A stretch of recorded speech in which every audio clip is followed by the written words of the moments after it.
layari hidup sendirian. Kembali ku mencari fajar suci, mengisi sepi hati ini.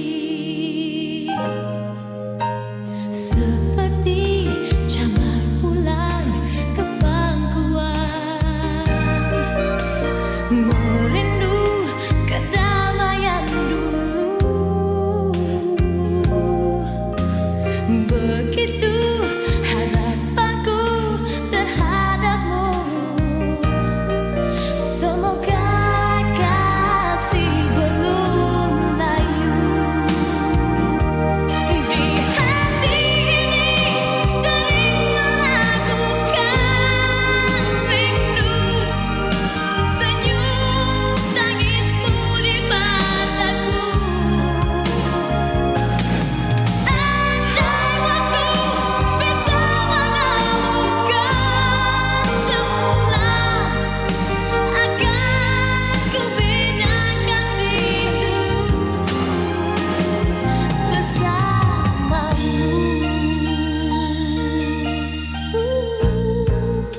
Siapa yang menduga segalanya? Suratan takdir Maha Esa. Sepintas ku temui senyumanmu, memberi daku sinar baru. Di hati ini sering melakukan rindu, senyum tangismu di mataku. Andai waktu bisa menemukan semula, akan ku bina kasih dulu bersamamu.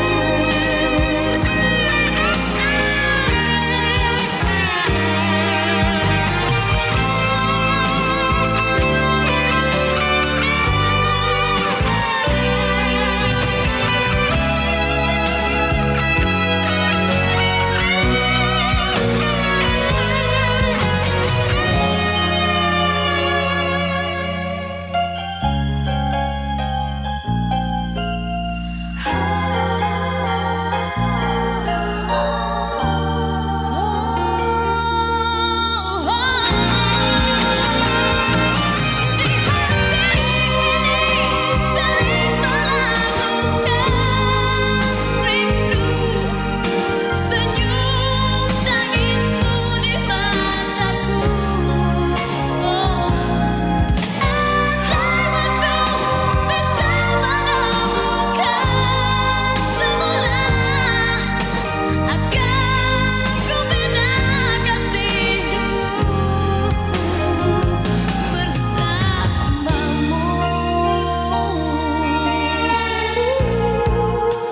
Siapa yang menduga segalanya? Suratan takdir Maha Esa.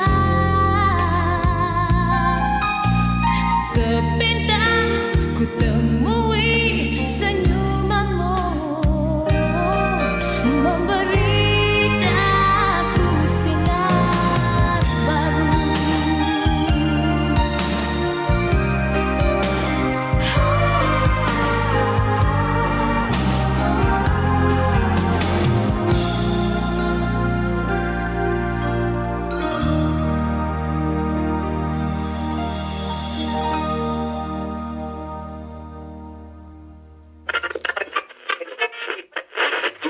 Assalamualaikum warahmatullahi wabarakatuh, pendengar. Kiprah Desa dimanapun Anda berada. Dengarkan Kiprah Desa RRI Makassar. Pertanian organik atau yang biasa kita kenal dengan pertanian sehat ramah lingkungan. Mulai dari proses budidayanya sampai panen itu tidak menggunakan bahan kimia apapun. Setiap hari pukul 19.30 waktu Indonesia bagian Tengah. Pro 1 RRI Makassar.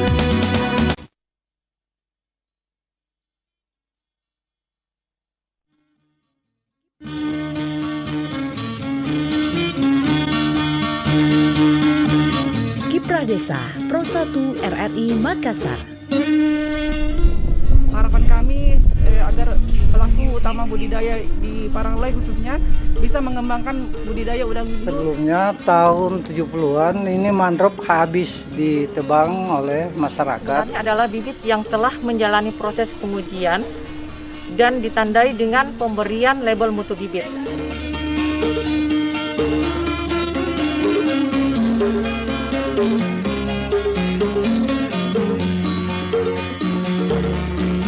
Assalamualaikum warahmatullahi wabarakatuh. Pendengar Pro 1 dimanapun Anda berada, Irsan Lipit menemani Anda. Dan kali ini setelah Anda mendengarkan rangkaian acara siaran kami di Lintas Makassar sore, sekarang waktunya Anda mendengarkan rangkaian acara siaran kami lainnya. Tentunya pendengar di Kiprah Desa untuk edisi hari ini, Rabu 7 September 2022. Pendengar, di hari ini kita tengah bersama dengan narasumber kami, Ibu Rosmiati SPMSI. Beliau adalah penyuluh Kehutanan Madya UPT KPH Ulubila Dinas Kehutanan Sulawesi Selatan. Dan kali ini kita akan membahas seputar tentang menjaga hutan Bontocani dengan budidaya lebah madu trigona. Saya coba menyapa beliau terlebih dahulu. Assalamualaikum warahmatullahi wabarakatuh, Ibu Rosmiati. Waalaikumsalam warahmatullahi wabarakatuh. Selamat malam Ibu. Apa kabar Bu? Sehat Jiki? Alhamdulillah. Nah ini menarik Bu, tentang lebah trigona. Nah berhubungan dengan menjaga hutan Bontocani dengan budidaya lebah trigona. Nah kenapa sih Bu kita harus mengangkat tema seperti ini di malam ini? Tabe Bu, silahkan. Ya, terima kasih.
Budidaya karena lebah ini merupakan lebah yang terkena ramah kepada manusia karena dia tidak menyengat dan mudah beradaptasi dengan lingkungan yang baru. Kemudian lebah ini juga merupakan serangga yang hidupnya berkelompok dan membentuk satu koloni.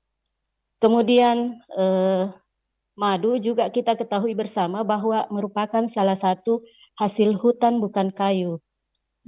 Jadi madu merupakan salah satu hasil hutan bukan kayu yang sampai sekarang ini dikembangkan oleh sebagian masyarakat di daerah Bontocani. Kemudian kaitannya dengan hutan, menjaga hutan karena sebagaimana kita ketahui bahwa sumber pakan dari lebah madu ini berasal dari tanaman dan atau tumbuhan yang di hutan dan di pekarangan-pekarangan masyarakat. Dan ini merupakan dan ini banyak ditemukan di wilayah Kecamatan Bontocani. Kemudian faktor lain yaitu karena madu ini bisa menambah sumber pendapatan masyarakat setempat. Itu. Kemudian dengan adanya ketersediaan bahan pakan ini menyebabkan produksi madu semakin meningkat. Itu mungkin salah satunya, Dek. Kemudian ada juga kaitannya dengan sistem pertanaman yang ada di wilayah Bontocani. Kita ketahui bersama bahwa sistem pertanaman rata-rata masyarakat wilayah Bontocani itu sistem agroforestry.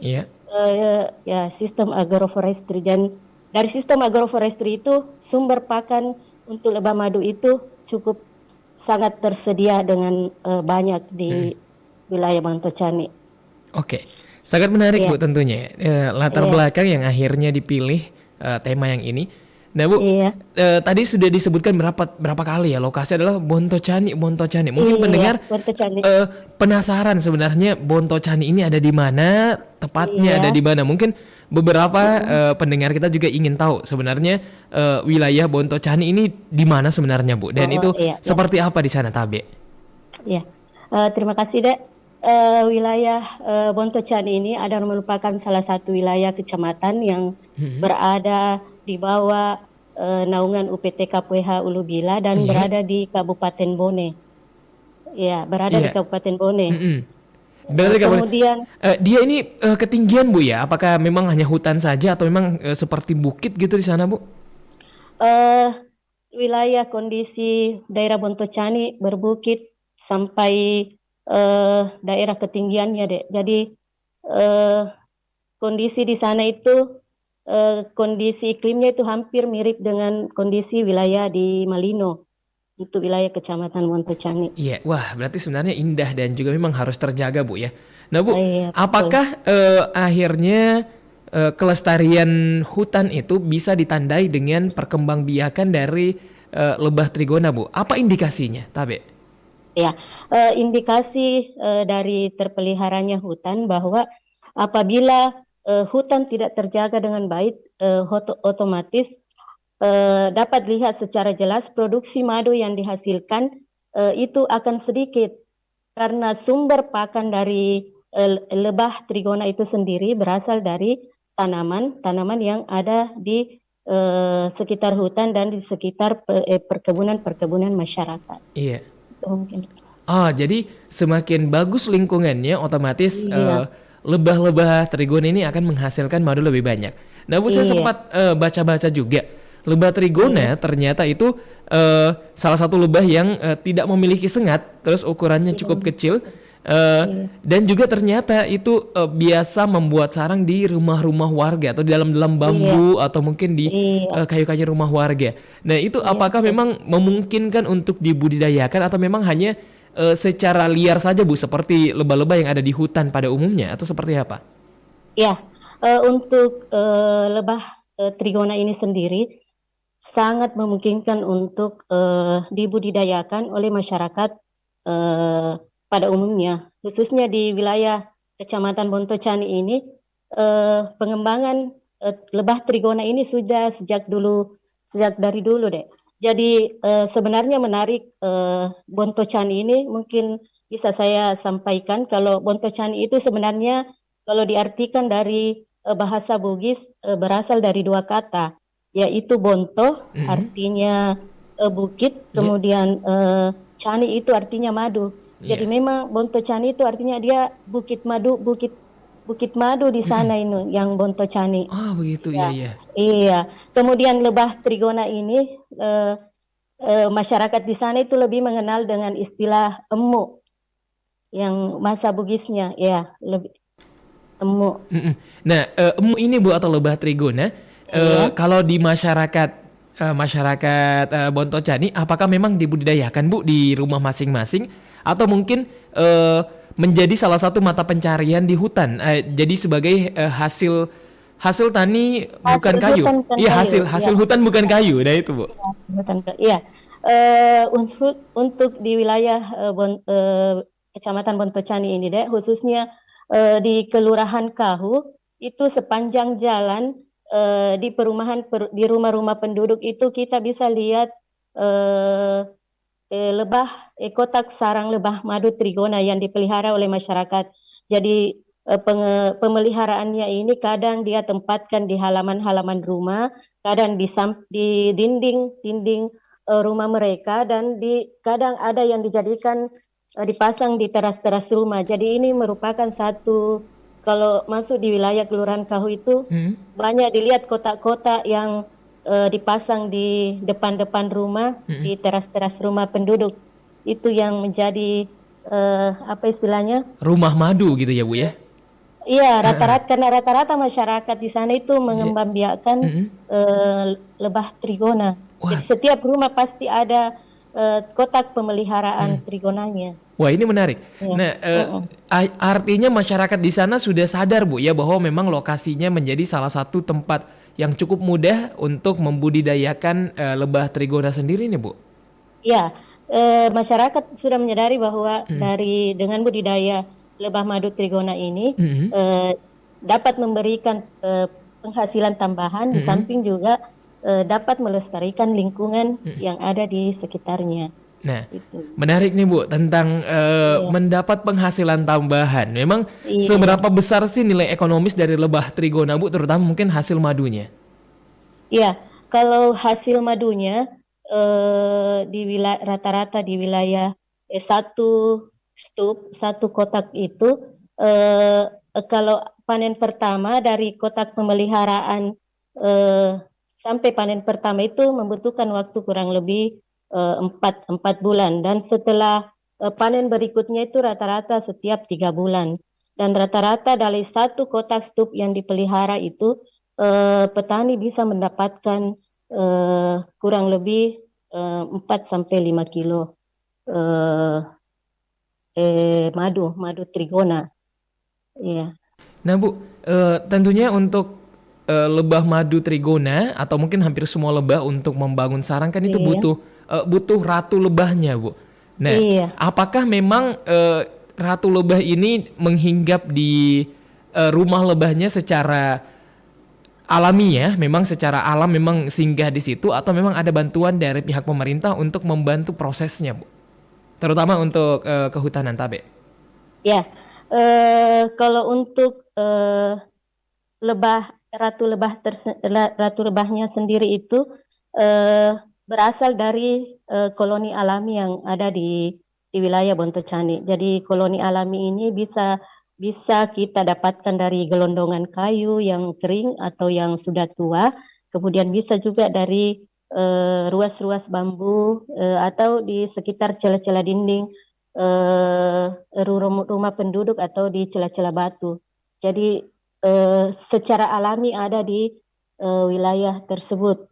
Jadi untuk dari pemerintah mungkin hanya hanya semacam bantuan untuk kotak atau stupnya saja, karena masyarakat di sana rata-rata sudah memiliki koloni alami. Jadi dia dapatkan dari hutan juga untuk koloninya ini. Wah, cukup menarik. Berarti memang benar-benar lingkungan dari Bontocani ini memang masih terjaga, Bu ya. Sampai koloni-koloni di sana itu masih mudah untuk ditemukan bahkan di rumah-rumah warga begitu, Bu. Iya, betul sekali, Dek. Nah, masih sangat terjaga. Iya.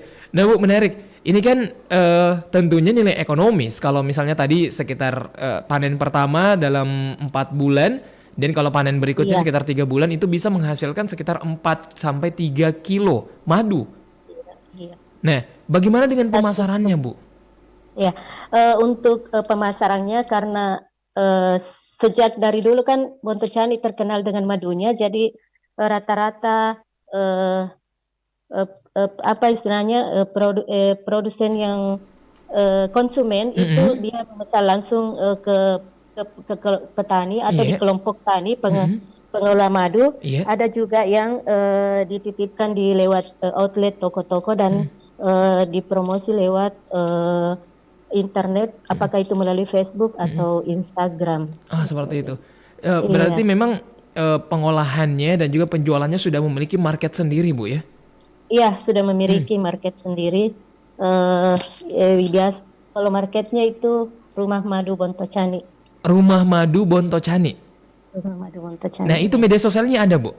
Ada. Itu di mana? Sama di media sosial Iya, di Rumah Madu. sama di Rumah Madu Bontocani. Rumah Madu Bontocani. Jadi ini sudah tidak perlu dipertanyakan, Bu ya, karena kan kalau madu biasanya orang pertama kali tanya itu madu asli jika ini. Madu asli ya. Betul deh ya. Berarti kalau ini memang Kalau- sudah asli ya, Bu ya? Ya, kalau dari Bontocani insya Allah dijamin asli. Waduh, luar biasa. Kalau dari Bontocani insya Allah asli. Rumah Iya. Madu Bontocani, Bu ya. Saya coba cari di Instagram dulu.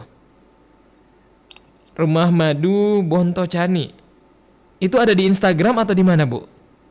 Di Facebook juga ada deh.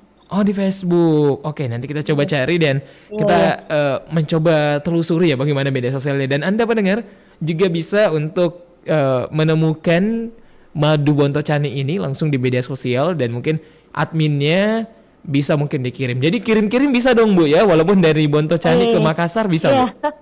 Iya. bisa deh. Bisa ya. Iya, diantar langsung. Diantar langsung, luar biasa. Iya, betul Nah, betul. Bu, bagaimana dengan pengembangan olahan dari madu? Kan selama ini memang benar bahwa lebah menghasilkan madu, tapi yang seperti kita tahu bahwa sebenarnya kalau dari makanan adalah hasil olahan sesuatu itu sebenarnya bisa memiliki nilai ekonomis lebih besar dibanding dari bahan bakunya. Apakah masyarakat Bontocani sudah diedukasi untuk mengembangkan lagi? Jadi bukan hanya hasil madunya, mungkin dari madunya bisa dikembangkan lagi seperti apa hingga menjadi suatu bentuk makanan mungkin atau mungkin sesuatu bentuk lainnya. Iya, betul sekali deh. Untuk pengembangan hasil olahan madu trigona ini, kami melakukan pendampingan kurang lebih selama 2 tahun ini. Salah satu produk yang kami dampingi untuk masyarakat yang ada di wilayah Bontocani, khususnya di LPHD Kahu, yaitu produk dodol madu trigona dan keripik pisang trigona. Itu yang sementara kami dampingi untuk masyarakat dan kelompok tani yang ada dan anggota kelompok tani dampingan kami. Adapun mengenai pembuatan dodol madu trigona ini sebenarnya sama dengan dodol biasa, cuma kelebihannya karena dodol ini memiliki campuran madu trigona. Itu mungkin kelebihan dari produk ini. Sama halnya dengan keripik pisang. Iya. Keripik pisang trigona, karena kebetulan Bontocani juga potensi pisang. Iya. Jadi dalam kurun 1 tahun ini kami juga melakukan pendampingan dan bimbingan ke kelompok bahwa produksi pisang yang ada di Bontocani itu dimanfaatkan dan dibuat keripik pisang. Kemudian hasil akhir dari keripik pisang ini dicampur kembali dengan madu trigona. Wah, Iya. menarik. Itu bisa didapatkan di mana, Bu? Kayaknya Irfan jadi penasaran, pengen rasa bagaimana keripik pisang rasa madu trigona. Iya. Untuk dodol madu trigona ini masih dipesan maksudnya melalui telepon atau memesan langsung deh. Karena masih terkendala di pemasaran mengingat dodol madu ini dia tidak tahan lama.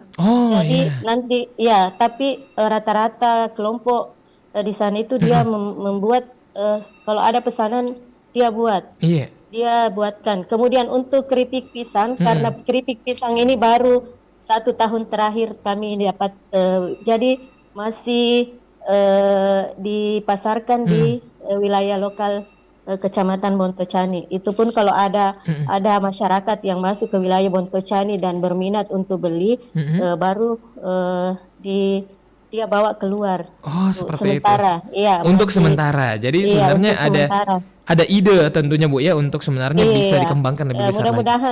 Mudah-mudahan kedepannya untuk pemasarannya bisa lebih luas lagi deh. Iya. Khususnya untuk kalau keripik pisang dan madu trigona ini. Iya. Aduh, mudah-mudahan nanti waktu-waktu berikutnya bisa langsung berkunjung dan ngobrol bagaimana tentang pengolahannya itu. Ya, Nah, dengan senang hati kami mungkin kalau bisa Pro 1 RRI Makassar bisa berkunjung ke lokasi kami di Kecamatan Bontocani waduh. membahas tentang budidaya lebah trigona. Nah, tim, udah dapat kode nih tim ya. Iya.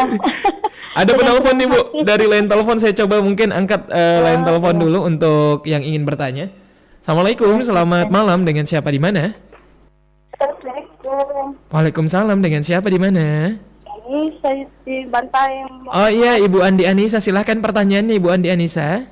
Mau tanya itu ada di Bantai juga dijual. Oh iya. Apa harganya situ 52? Oh iya, oke deh Ibu Andi Anissa. Iya. Waalaikumsalam warahmatullahi wabarakatuh. Dari warga Bantaeng Bu, ingin bertanya, apakah itu ada dijual di Bantaeng tidak produknya karena ingin mendapatkan juga?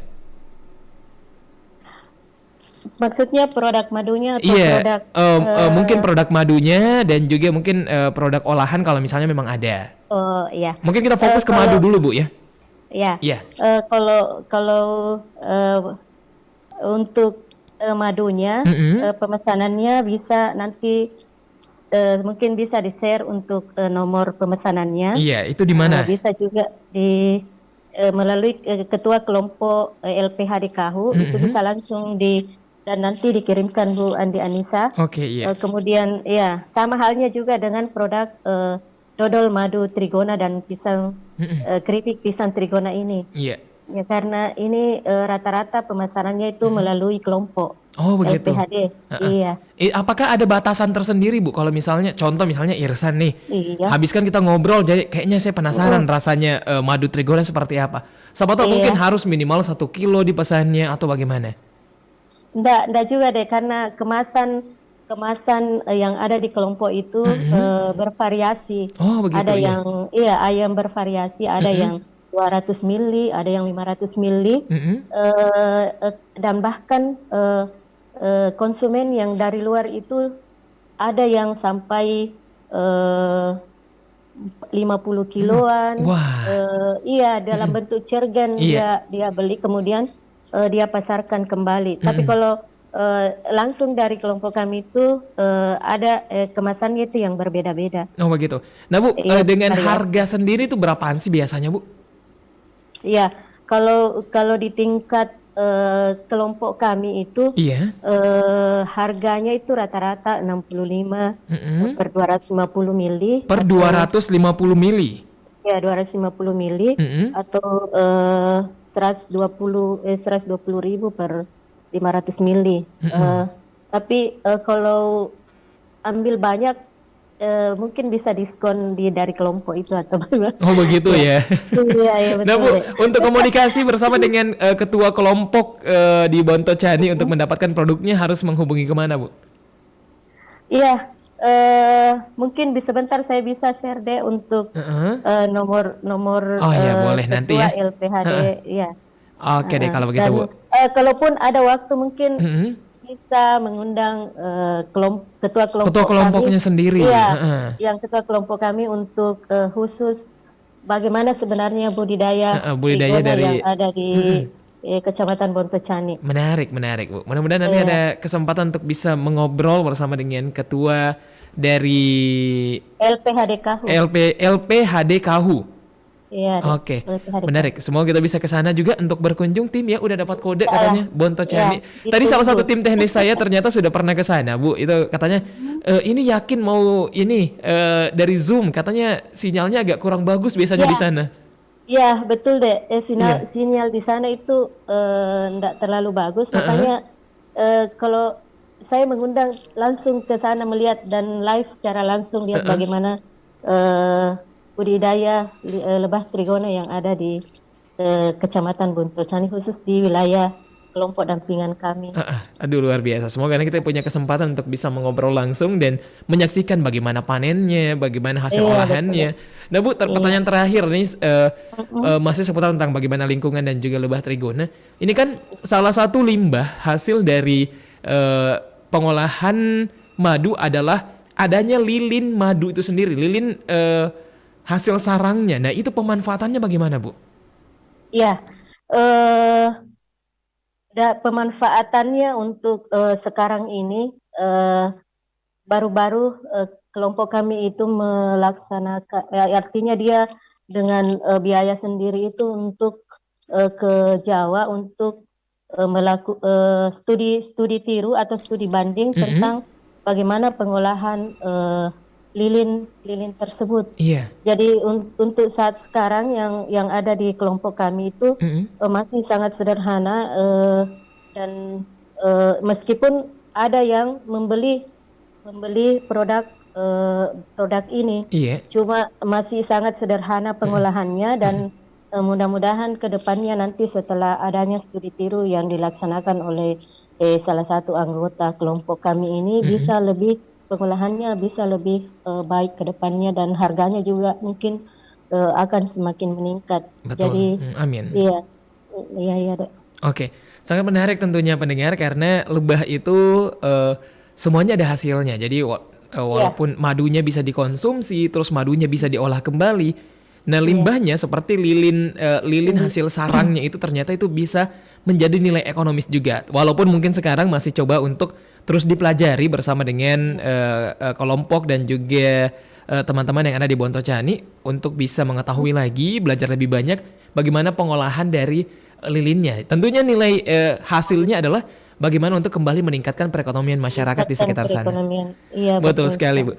Bu, sudah lewat 54 menit tidak terasa dari pukul 19 waktu Indonesia Tengah. Apa yang ingin disampaikan sebagai closing statement atau closing penutupnya kita untuk malam hari ini? Tabe, Bu, silakan. Ya, pesan untuk yang berminat budidaya lebah trigona, ada hal yang dapat didapatkan dari manfaat dan dengan membudidayakan lebah trigona ini. Yang pertama yaitu manfaat secara ekologis karena dengan hal ini lebah pada tanaman merupakan, dengan adanya lebah ini dapat membantu penyerbukan tanaman dan dengan keberadaan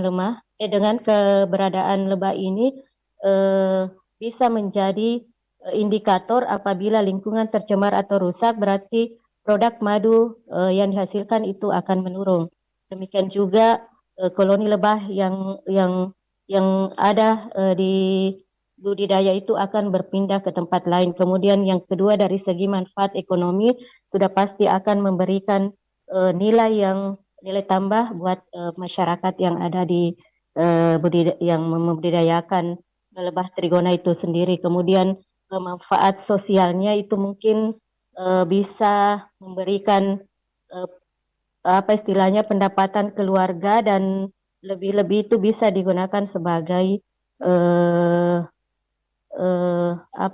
sumber penghasilan dan penambah pendapatan. Kemudian menjaga imunitas imun tubuh khususnya di masa-masa pasca COVID-19.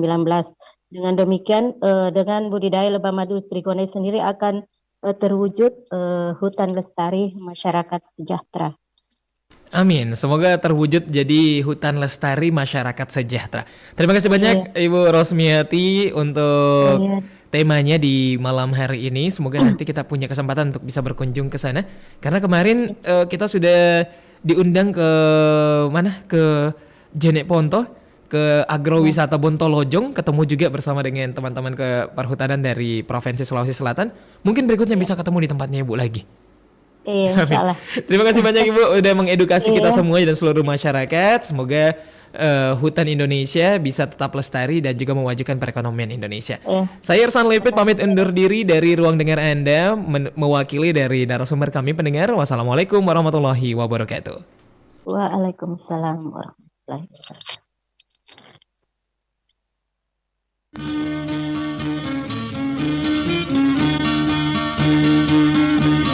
Kiprah Desa Pro 1 RRI Makassar.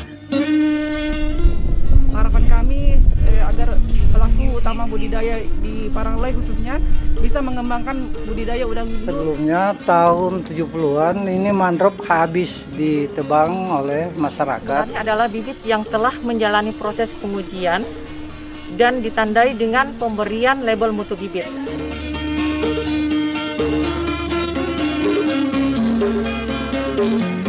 Pendengar Pro 1 dimanapun Anda berada, terima kasih banyak untuk Anda yang telah mendengarkan. Nah, demikianlah telah Anda dengarkan tadi bersama dengan narasumber kami Bu Rosmiati dari Kehutanan Provinsi Sulawesi Selatan untuk mengedukasi Anda bagaimana pentingnya menjaga lingkungan, karena ternyata hewan kecil, serangga kecil seperti lebah itu dapat menjadi indikasi bagaimana kesehatan lingkungan kita, bagaimana lestarinya lingkungan kita. Karena jika lestari lingkungan kita, tentunya kesempatan untuk bertumbuh dari lebah-lebah seperti lebah trigona tadi ternyata lebih besar.